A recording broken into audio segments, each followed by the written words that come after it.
Hi, I'm Jeff Bloomberg and I'm the Chief Operating Officer at MGE.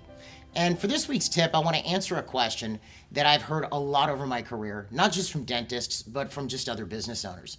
And that question is, how can I get my staff to take more responsibility?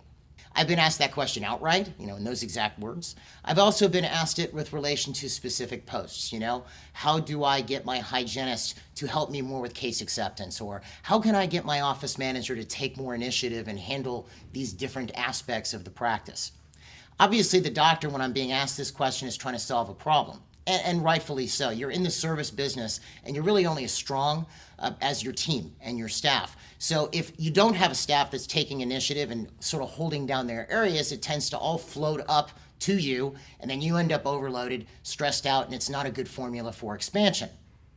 To create a system in the office where you have this going on can be a lot of work, and that, for that matter, is why companies like MGE exists. We teach doctors to be executives, we train staff on communication and things of that nature, and we also put in systems and various types of staff training so that you have an organization where everybody's accountable and really holding down their areas.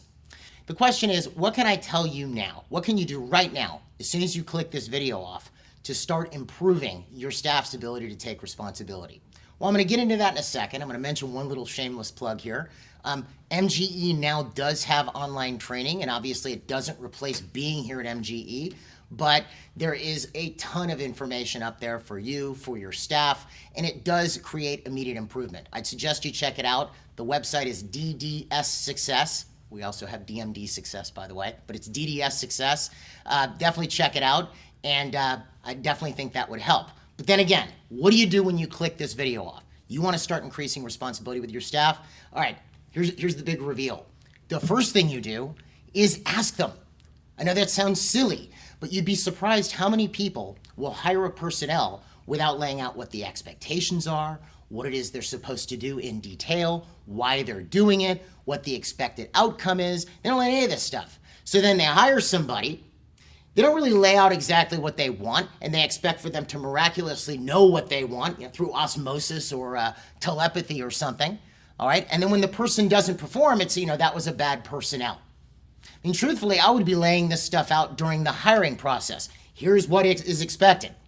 Because here's the problem, is if you hire somebody and you don't make it very clear as to what the expectations are, generally, people are good. They're going to want to try to meet expectations. They're going to want you to be happy with them. So what are they going to do?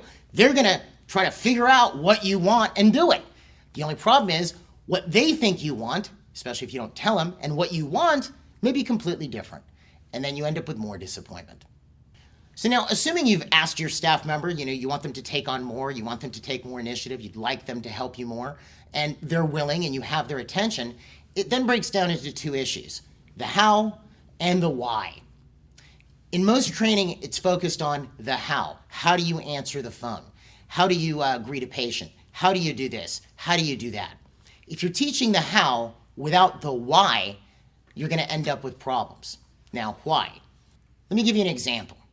You have a receptionist. You teach them, you answer the phone. It's a great day at ABC Dental. My name is Jeff. I can help you. You tell them they're supposed to do these things. They're supposed to smile when they answer the phone. Things, I know I just didn't smile there, but things of that nature. You give them all the how, but you don't explain why should they do this? Why should they answer the phone this way? Why should they greet a patient? Why is it important? The whole idea of understanding, the very definition of understand, is to grasp the meaning and significance of something. What does this mean, and how important is it?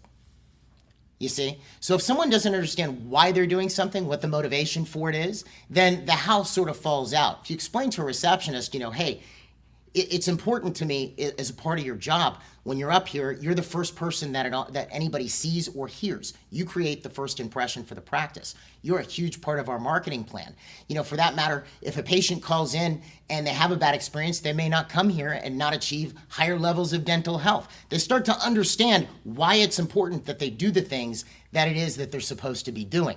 The how and the why.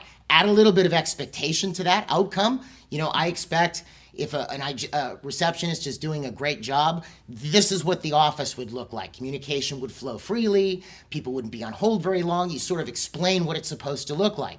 How, why, and outcome. Now a person has an idea of what it is that they should be shooting for. You could do the same thing with a hygienist. You could tell them when the patient's getting their recall appointment with you, if they're missing a tooth, you might want to point out that they could get an implant. And if you see something wrong with a crown, you might say the doctor wants to look at that. Obviously they can't diagnose, but you want them to help you with case acceptance. Again, that's the how. Why? Why is it important? Well, our office is all about restoring full dental function and aesthetic to all of our patients. You see, we want to help eliminate or at least control dental disease in our patient base. And that's a big factor. We got to get dentistry done and the hygiene done, So if you explain the why a little bit, as well as what the outcome would look like, now a person knows what it is that they should be shooting for. And that's something you can start with in the hiring process.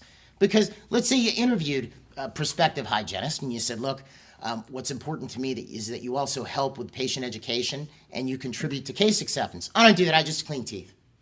Well, then maybe they're not the right hygienist for you. You see? That just sets the tone right there. You don't waste their time or yours. Now, so that's the summary there. That's what you can do right now. Explain to people, first ask them if you want them to take on more. Then explain to them how and why it is you want them to do the various parts of their job or take on more, as well as give them a little bit of information about expectations or outcome. And I'll close with 4 simple points. The first point is, employment is generally, or should be at least, performance-based.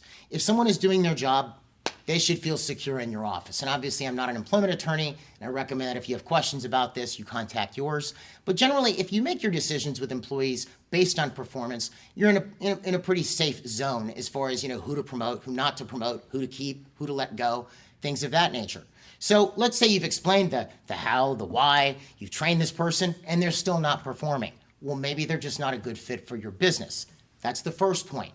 Second point is, what if you can't explain the how and the why to a staff member? You don't even know. Well, then you're going to have problems. And, I've seen this happen before. Someone hires an office manager, and, what's an office manager supposed to do? Well, you better find out. Obviously, that's something we cover on the MGE program. But if you can't explain to them what you're supposed to do, then you're not even going to know whether they're doing it right or not.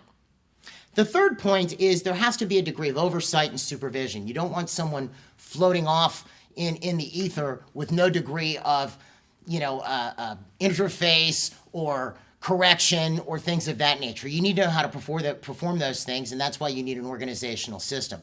And the last point I'll bring up, and this is always important to me when I bring somebody on, is I want somebody who's ambitious in a positive sense. You sometimes hear that word, they're ambitious, meaning they're willing to do sketchy things to get ahead. That's not what I mean. What I mean is you want someone who wants to grow.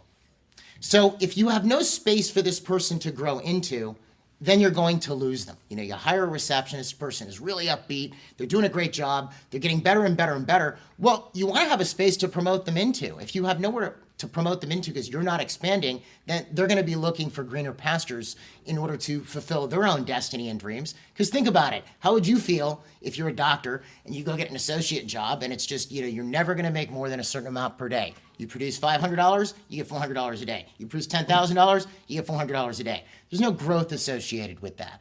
There has to be room for growth. And I know that was a little bit long, and I apologize, but I hope that helps. And if you want more information about MGE, come check us out at www.mgeonline.com. And if you'd like to see more tips like this, don't forget to press the subscribe button. See you at the next tip.